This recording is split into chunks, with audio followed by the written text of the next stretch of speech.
एकला चलो की नीति से बसपा की मुश्किलें बढ़ सकती हैं। बसपा को किसी से गठबंधन नहीं करने का फैसला भारी पड़ सकता है।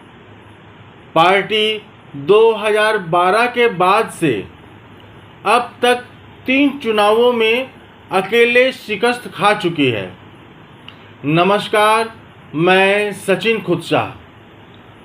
बहुजन समाज पार्टी का अब किसी भी दल के साथ गठबंधन नहीं करने का फैसला मुश्किल का सबब बन सकता है।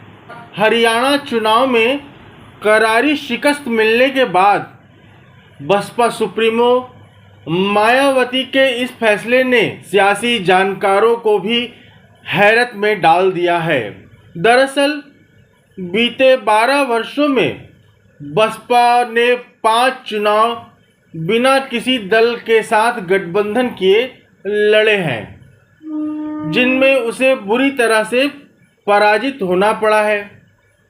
इन हालात में बसपा सुप्रीमो के हालिया फैसले से होने वाले नफ़ा नुकसान का आकलन अब शुरू हो गया है। 2012 में प्रदेश में बसपा को सत्ता से बाहर होना पड़ा था। पार्टी ने विधानसभा चुनाव अकेले लड़ा, लेकिन उसके 80 विधायक ही बने। 2 वर्ष बाद बसपा ने फिर अकेले लोकसभा चुनाव में उतरने का फैसला लिया, लेकिन उसका कोई प्रत्याशी सांसद नहीं बन पाया, जबकि 2009 के लोकसभा चुनाव में उसके 20 सांसद थे। इसके बाद 2017 का विधानसभा चुनाव बहुजन समाज पार्टी ने फिर से अकेले दम पर ही लड़ने का निर्णय लिया, लेकिन मात्र 19 प्रत्याशी ही विधानसभा तक पहुंच सके। 2019 का लोकसभा चुनाव सपा के साथ गठबंधन करके लड़ने का उसका फैसला संजीवनी साबित हुआ और पार्टी के सांसदों की संख्या 0 से बढ़कर 10 हो गई। हालांकि यह गठबंधन टिक नहीं पाया और बसपा ने सपा के वोट ट्रांसफर नहीं होने का आरोप लगाकर इस गठबंधन को तोड़ दिया। 2022 का विधानसभा चुनाव बसपा के लिए फिर से नुकसान भरा रहा। अकेले चुनाव लड़ने के फैसले की वजह से महज 12.83% वोट ही मिले और महज एक प्रत्याशी ही विधानसभा पहुंच पाया। दरअसल बसपा के इस फैसले के बाद पहला सवाल यह उठ रहा है कि पार्टी किस तरह अपने जनाधार को बढ़ाएगी। दरअसल लोकसभा चुनाव, हरियाणा चुनाव और जम्मू कश्मीर में हुए विधानसभा चुनाव में करारी शिकस्त के बाद बसपा ने दलित उत्पीड़न के मामलों में आक्रामक रुख अपनाना शुरू कर दिया था। बहुजन समाज पार्टी के नेशनल कोऑर्डिनेटर आकाश आनंद को हरियाणा में फ्री हैंड भी दिया गया, लेकिन प्रदर्शन उम्मीद के मुताबिक नहीं रहा।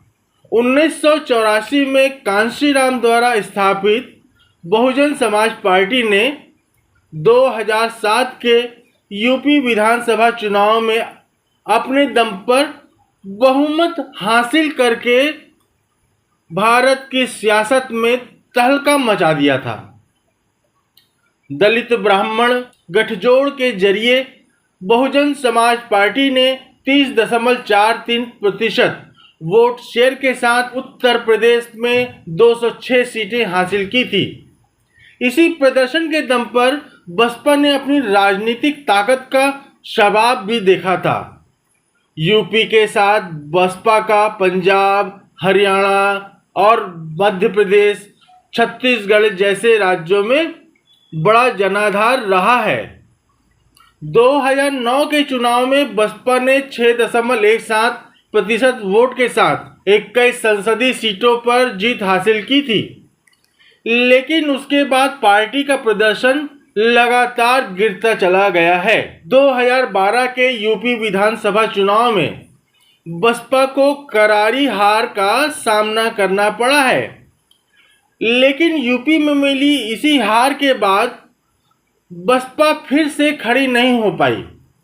2014, 2017, 2019, 2022 और 2024 के संसदीय और विधानसभा चुनावों में बसपा को उत्तर प्रदेश में शर्मनाक हार का सामना करना पड़ा है।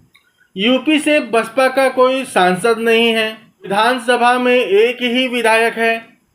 2019 में बहुजन समाज पार्टी ने समाजवादी पार्टी के साथ गठबंधन किया था और उसके 10 सांसद चुनाव जीते थे।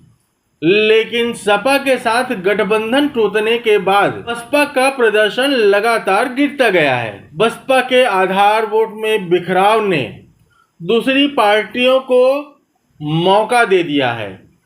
राहुल गांधी और अखिलेश यादव संविधान और आरक्षण की बात करते हुए चुनावी मैदान में है। उन्हें दलित और पिछड़ी जातियों का समर्थन भी मिल रहा है।